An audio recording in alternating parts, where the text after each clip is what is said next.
Lights here, so I'm going to stand here. So, before we bring Peter on, I have a few things I just want to share with you.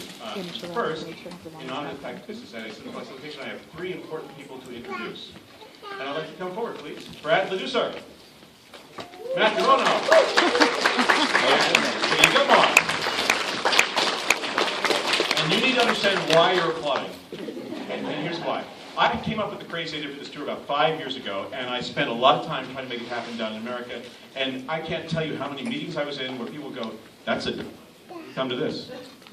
And you prove them wrong, that's nice to know, but I just sat through meeting after meeting after meeting.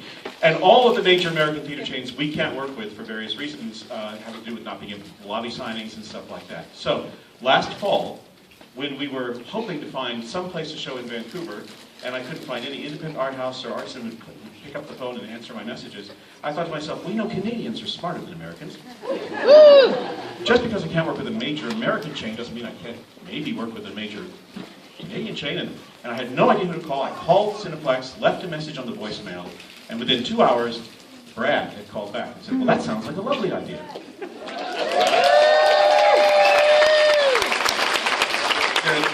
Thanks, Connor, and thanks everyone for coming out today. And it's been Cineplex's honor and privilege to have this tour crossing Canada, to go from Victoria all the way to Halifax. They are painstakingly stopping in Thunder Bay and Sudbury and the great and Kamloops and other hamlets across the country. So thank you for showing up today. Just a reminder, and the poster that was created for this tour is on sale. And this poster is exclusive to the Canadian tour. And this is my job at plugging it, because you're never going to be able to get this outside of Canada unless we have inventory, of course, left over. So take advantage of that, and certainly take advantage of the opportunity that Peter will sign this and personalize it for you. This is theatrical, 1-sheet size. And so we certainly are really proud of it. And it's a Canadian artist as well, so I think the whole tour is really about The Last Unicorn in Canada and you as fans coming out and supporting. So thank you for allowing Cineplex the honor to host the tour, Connor. Thank you all. You want to stand up right? You want to? You're good? Okay, you covered everything. Well, then let's applaud them off, shall we? All right. We also have our premiere. Now, there's some things out at the table I'm going to cover really, really, really quickly so that you don't hear it endlessly at the table. I'll promise to be quick about this so that the movie will be coming on faster. But first, item in the list, you will see this out there. This gorgeous Last Unicorn poster is more than just a Last Unicorn poster. It is the entire novel. These are little tiny words. Itty bitty, 74,500 itty bitty words. And they're all in the right order, too. And we got ones like this one, and black and white ones, and blue ones, and they're out there. They're $50 a piece. Let's put this word to be seen. Very cool. It's by a company in Cambridge, Massachusetts called Lithographs. They turn books into art. They also turn them into tote bags. And they turn them into t-shirts. And I have a model for that, but not just yet, because there's something even more special. Okay, they turn them into t-shirts. You can wear the book. See? We have these and the tote bags here on the tour for the first time in Canada. Right, now let's bring out the big premiere. We're going to sort these while the movie's running, because they just came FedEx to this theater today. May my model come forward, please. You will notice she's wearing a t-shirt by Lithographs and leggings by Gold Bubble from Los Angeles, showing The Last Unicorn from the comics. That's the tour poster. That is the tour poster. She's wearing the tour poster.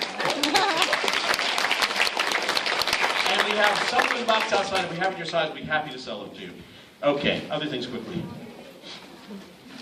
You're going to see 7 of these on the table. These are prints by Kubo, who is the head animator of the movie. They're absolutely amazing. They are high-end fine art prints. The sets cost $400. The individual prints cost $100, plus shipping from the States. And just so you know, prints like this at this quality normally sell for 3 to 5 times that much. We've done a special thing so you guys can get them cheaper. They are phenomenally high-quality resolution. In fact, you took the entire movie you're about to see and print them in the same print that prints this art. That image on this big screen would be 1.5 inches high. That's how high-res these images are. Right? That's Leave that here. Okay. Right. We have a bunch of wands out there. These are unicorn wands by Amelia Septon of Grand Rapids, Michigan. Here's how it works. She hand makes these. She makes them all unique, special, different from each other, and they cost $30 a piece. So they're not, not cheap. But what she wants you to do is look at them, revel in their beauty, and if you find your unicorn, the one you cannot live without, then she wants you to buy it and rescue it from King Haggard. Who in this metaphor would be me? And it's true because I love these so much I hate to see them go. So make her happy and me sad by buying a unicorn one. We also take your picture because she likes to see who picks what. All right. Right, we're going to do the rest of these later, but this I have to tell you about. Who here knows Game of Thrones? Who here knows Last of Unicorns? You're here to see it, after all. Okay. Well, George Martin, the creator of Game of Thrones, and Peter are friends. And in January, we were at George's theater in Santa Fe. George and Peter sat along one afternoon signing a bunch of these. Now, for those who can't see it, it's King Haggard sitting on the Iron Throne. Now, there's a legitimate story behind this and a phony story behind this. I'm going to tell you the legitimate story first. The legit story is George and Peter did this as a fundraiser to help independent theaters make the transition to digital projection. A lot of the industries out there don't have the kind of money it takes to put these sorts of projection systems in, so they raise them through Kickstarters and bake sales and whatever they can do. And when we find a struggling theater, we throw some money from the pot that these are making at that theater. So help out a struggling cinema by buying a print. Now here's the fake story. Carla Mack of Vancouver came up with this. We love this story. Works like this. Spoilers for anybody here who has not seen the movie. Haggard falls in the ocean at the end. Spoilers. But he does not die. He's injured, he's drowning, he's in terrible shape, but he does not die because the Red Bull is already in the ocean and rescues him. And takes him to Westeros. Where he heals him, and once Haggard is healed, then Haggard and the Red Bull, in true George R.R. Martin fashion, kill absolutely everybody. All of them, dead as doornails. All of George's characters, no one survives. Except for Haggard, who rules from the Iron Throne forever, but it does not make him happy. I love Carla's story. Right, and with that, let's get the big guy in here. Peter S. Beagle.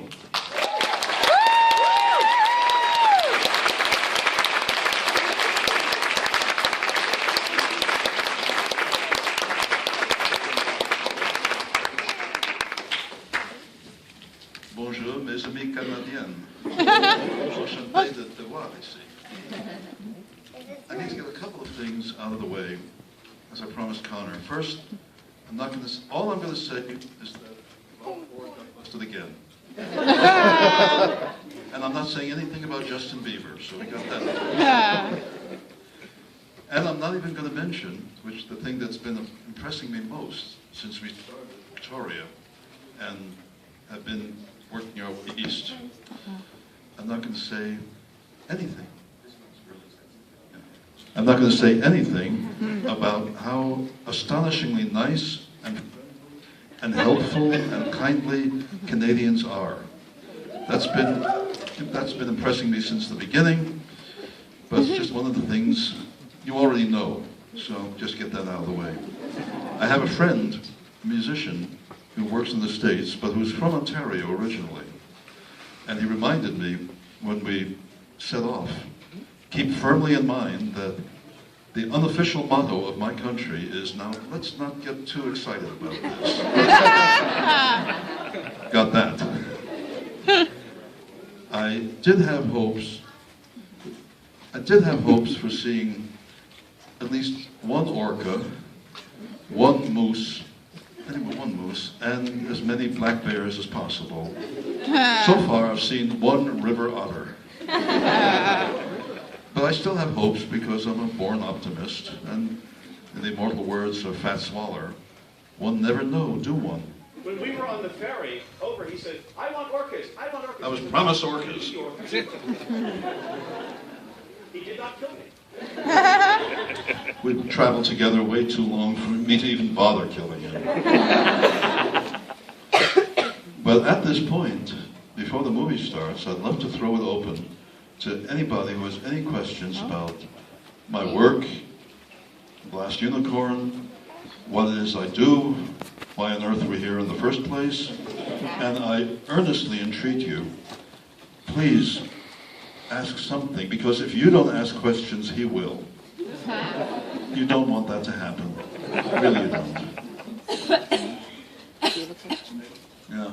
A little hint, quick question that has nothing to do with him. Who does not have a raffle ticket? Put your hands up if you do not have a raffle ticket.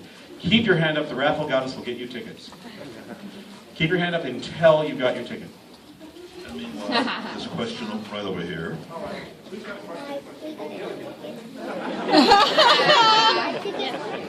Yeah, that one. What's your question?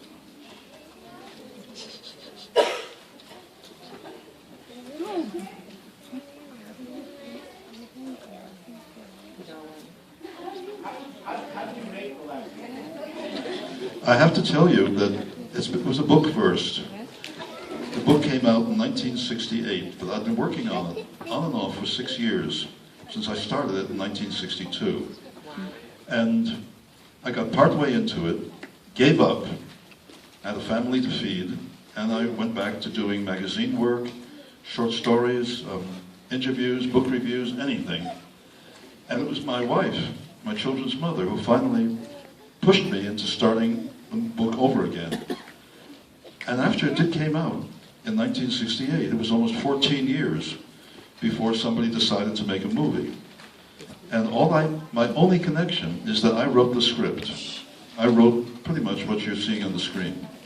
And beyond that, I had nothing to do with making it. I'm just glad that they made it as well as they did.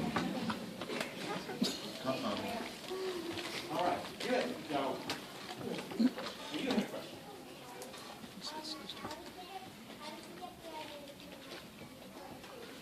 How did you get the idea to turn the unicorn into a woman? I didn't know I was going to do that until it happened. There's a lot of that in the book. I was very much making it up as I went along.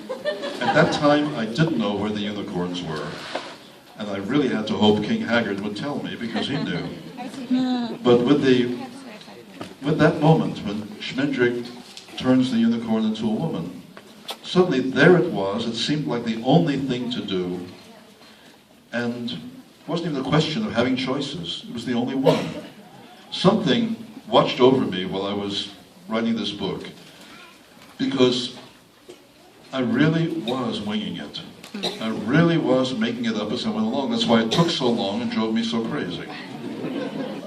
But this will give you something to do as homework. One of the influences on The Last Unicorn was a book called The White Deer by James Thurber. It came out in 1945, and although Thurber is a very famous American writer, very few people know that book. I've only met one person who did. He was the composer and songwriter of the great musical Wicked, Stephen Schwartz.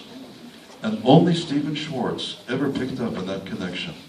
But if you can find The White Deer, you'll see at least some explanation of why Schmendrick turned the unicorn into a woman. Question right here. What was your inspiration for The Last Unicorn? Did you hear that? Tell me again. What was your inspiration for The Last Unicorn? The inspiration, and the phrase I usually use was that The Last Unicorn had nothing to do with inspiration and everything to do with desperation. Because I was sharing a cabin with one of my 3 oldest friends, who was always the painter from the time we were children. And we determined that this was going to be our professional summer. It was in the Berkshires in Massachusetts. And he'd go out every day working on an enormous landscape, which just dwarfed him when he strapped it to the back of his motor scooter, and make a lunch and be gone all day. And I had to be doing something to show him that I was working too. Seriously, I started The Last Unicorn on one line. The unicorn lived in a lilac wood, and she lived all alone. And after that, it was, okay, now what? And I worked on it just to show him that the same way he had more paint in his canvas when he came home in the evening, we made dinner, I had more pages. And I wrote about 85 pages that summer, and then pretty much gave up on the book. It's very different from The Last Unicorn You Know. And I didn't know what story I was telling. Nothing like that. I just quit. I had children to feed. And I only started on it a few years later, mostly because my wife, who liked the book, pushed me into starting again. She wanted to know how it came out. And I read it, starting almost entirely over. I read it chapter by chapter as I was going along to her and the 3 children. They were the only people I dared show it to. I was so nervous about it. And if they hadn't liked it, I'm sure I'd have quit again. But they liked it, so I didn't. Like that. All right, so again, leave it down here. I'm a huge fantasy fan. The first time I watched The Last Unicorn, I couldn't help but draw some comparisons between Balrog from Lord of the Rings and the Red Bull. Is that intentional or unconscious? No, but it's a good thought. And you're the first person who's mentioned it, and I certainly knew the Balrog from reading Tolkien when I was 19. No, the one thing I can tell you is that I grew up close to my Spanish-speaking cousins. My cousin Electa was 18, and I was 17, when she married a Spanish painter named Marcial Rodriguez. And Marcial, like all painters, needed something to put bread on the table, so he got a job physically putting a fashion show together in the summer of 1956 in New York. At the end of the summer, he couldn't pay me, so he gave me one of his own paintings. I still have it. I've had it since I was 17. And it is a painting of unicorns fighting bulls. And one of the bulls is red. And as far as I know, that's where it comes from.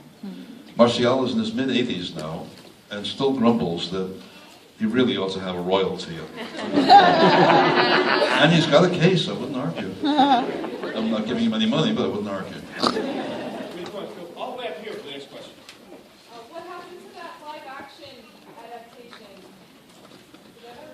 The question is, what ever happened to that live-action adaptation? Usually let Connor answer that one, because I'll leave something out. It's a long story, but it's happening. I'll make it quick. You may have heard for the last 10 years or so that a live-action film has been underway. There was a website up with actors listed and everything. Most of those actors had never even been contacted. There's a guy in Germany, in England, named Michael McCluffin. He has the rights. He has them for a little while longer. He's insane. I'm not making this up. He's basically kind of nuts, okay? And he will have the rights till February 2015. That's the reason he's gotten nowhere, is no one will work with it, because he's nuts. And in 2015, the rights will back to ITV and Peter, and then we'll go make a real deal.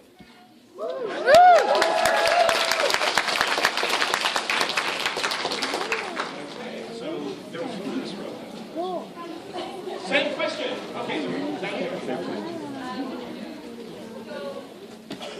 Now that you've written so much more, is there anything about this book or the film that you would change or add or extract?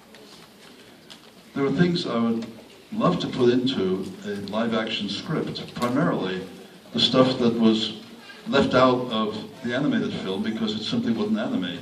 The scenes in Hag's Gate, for instance, the backstory of Prince Lear. Yeah, I would like to put that in, and I think that would be very manageable now. And there are other things, what used to be called the incidental felicities. There are a lot of things, small things from the book that I'd like to sneak in. But I never have any illusions about the screenwriter having control. I know better. The one thing I'm most grateful for with the animated film is that they really did let me write the script, and that filmed it pretty much the way I wrote it. And I expect to be more involved with the live action production, but I'll still settle for that. That's basic. Let's get a question from over here. It is about unicorns that speak to people and that they can have a feeling like unicorns as opposed to any other animal.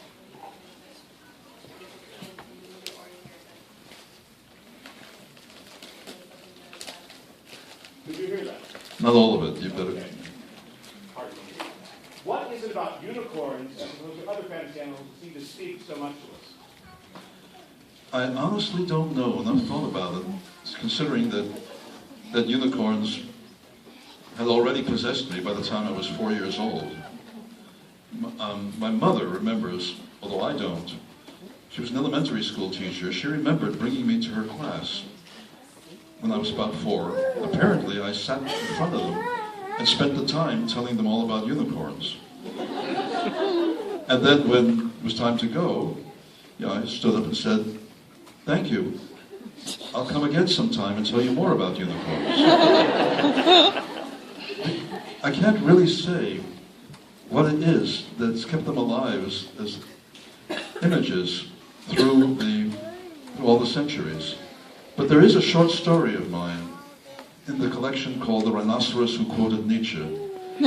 It's my favorite of my own short stories, and it has to do with a Swiss-born philosophy professor in a small Midwestern college who takes his visiting niece to the zoo. She's about 7. And he's addressed by a rhinoceros speaking very good Zurich German that insists it's a unicorn. And it follows him home from the zoo and comes to live with him. Nobody sees it, but it's there. And for the first time, the professor has somebody to sit up all night arguing philosophy with. But the rhinoceros talks a good deal about being a unicorn. And in a way, as much as I know about unicorns, strangely enough, is in that story, coming out of the hairy, warty mouth of a rhinoceros. We're going to do 2 more questions and then do the raffle so we can get this movie going. How about you, sir? Hi. There's some really, really lovely writing in the book. I mean, you're really a wordsmith. Thank you for that. Thank you. Of the lines in the book of which you were most proud, would you say that they were heavily edited, or did they just come out onto the page in one shot?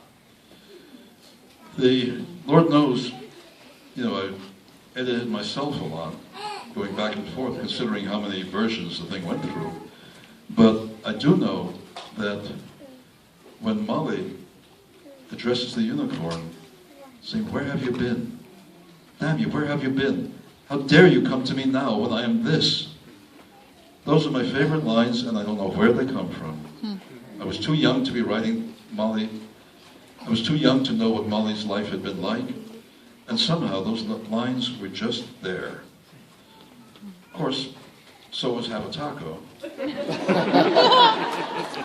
But all the same, that's unquestionably my favorite scene in the book. And Molly remains my favorite character because she's my gift from the universe. I don't know where she came from. Thinking as Peter's editor, I can fill in your question and his answer just a little bit.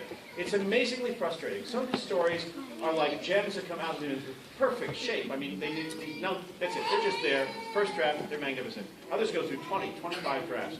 So it really depends entirely on, I think, what kind of breakfast cereal you had that morning. There's no predicting the man. Okay, one more question. Right down here. We have a question? Okay.